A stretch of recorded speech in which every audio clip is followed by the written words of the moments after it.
Welcome back everyone. So today I'm going to be going over the top 5 mistakes that a dividend-based investor can make. Now before I do, I'm just going to go over how my account has been performing. And as you know, I have the different pies set up within the respective sectors. And so for the likes of utilities, technology and finance, they're all in the green. And the likes of real estate, healthcare, ETFs and consumer, they are all in the red. Now because I have low figures, you can see the amounts invested no more than a maximum of £300. And so a plus minus of 3% is very small right now. And in terms of my portfolio value, well, the account value combined with any of the free funds remaining is at £9,064. And throughout the week, we've seen some volatility within the market. But as it stands, we're in the green and we're slightly under the 2% in terms of portfolio growth. So in terms of the mistakes that a dividend-based investor can make, I have 5 that I think are pretty important. And I'm listing these in any order.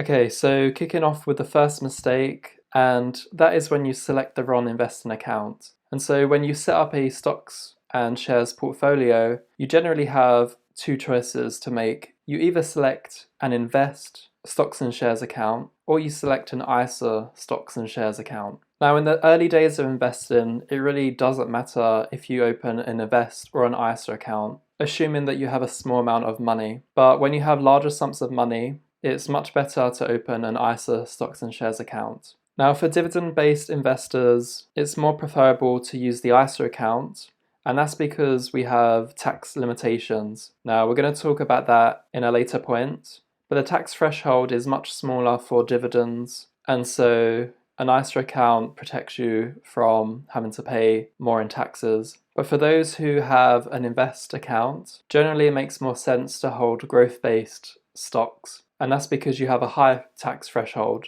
So for the likes of a dividend-based investor, it just makes sense to open up an ISA account, and once you reach those tax thresholds, you're going to see the benefits. So moving on to the second problem I see with dividend-based investors is when they search for the highest possible dividend yield. Now, I see this quite often where individuals will ask about a given company or a ticker symbol, and they've noticed that there's a high dividend yield, and so they've often questioned whether this is a sensible company to invest in or not. Now, more often than not, a really high dividend yield are only due to a company being unstable. And so companies try to make themselves more attractive by offering the higher dividend yield, but this is generally an unstable practice. And so one of the key metrics that I've used throughout my analysis process is to look at the payout ratio, because that tells you how sustainable a company can continue to pay out their dividends. And so unless the company is a REIT, where they can have a payout ratio of at least 90%, then generally you want to look at companies that are at most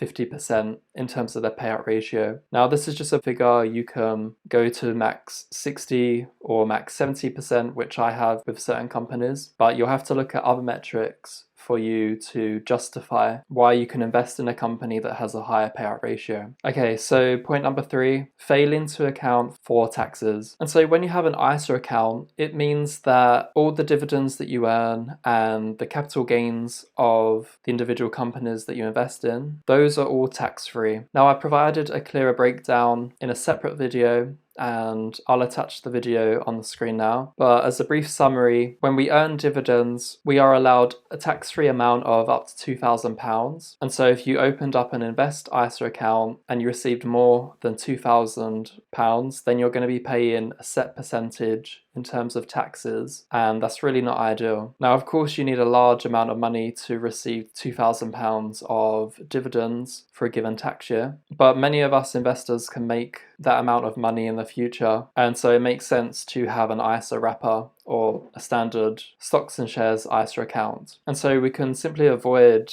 any of these taxations by having a stocks and shares ISA. And that's because an ISA is just a wrapper. You can see it as a protective mechanism that voids us from having to pay taxes. Now, for those that do have growth-based stocks within their portfolio, then capital gains taxes are free up until £2,300. And so I would say that it's a lot better to open up an invest account account. And then if you're into buying and selling stocks, then you can make a profit and then you don't have to pay any tax, even if you use an invest ISA. But equally, holding the growth-based stocks, for instance Tesla, and if you hold those within an ISA account, if you were to sell out of those positions, then you're not going to pay any tax, even if you're above the threshold. But once again, for dividend-based investors, an ISA account is the best. And so point number 4, when you focus on current rather than future-based dividends. Now, I've made this mistake in the past where I've looked at a company and I thought, okay, they have a nice payout ratio, they have a nice dividend yield, and so I've invested into the company. But you really have to do your research into whether a company will improve the chances of higher dividends in the future. And I'm not talking about companies that decide to cut their dividends and then claim that they're going to pay out a higher amount year on year. I'm on about the companies that have been paying dividends for the last 10 or so years or more. And that just achieves a stable dividend return. And so if a company is paying increasing rates several years, then this is an added bonus and it shows the positive growth aspects of the company. And so I've snuck in point number 5, which is to not have some quote-unquote fun money. And so this is entirely optional for those that are 100% dividend-based investors, like I show on the Trading 212 account. But at the same time, it is often fun to look into growth-based stocks, so the likes of Tesla, basically any company that isn't a dividend-paying stock. And in recent times, these stocks have been really outperforming the likes of the S&P 500. And so there are growth-based stocks out there that you could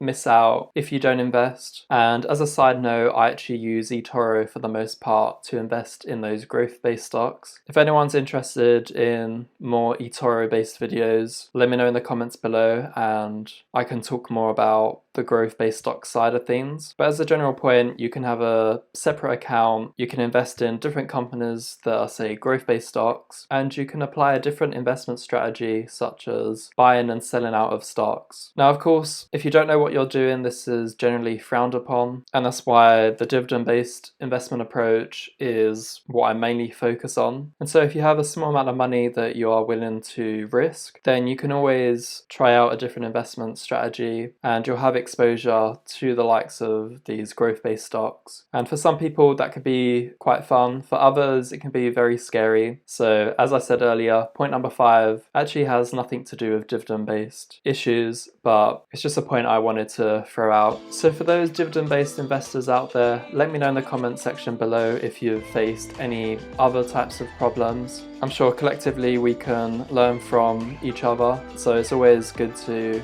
explain issues you've had in the past and for others to learn from. And equally, let me know what you think about these top 5, or technically 4, dividend-based investing mistakes. Do you agree with them? Do you disagree? Feel free to voice your opinion. So thanks for watching, everyone. Feel free to subscribe if you're into this content. A thumbs up in the video always helps. And with that said, I will catch you in the next one.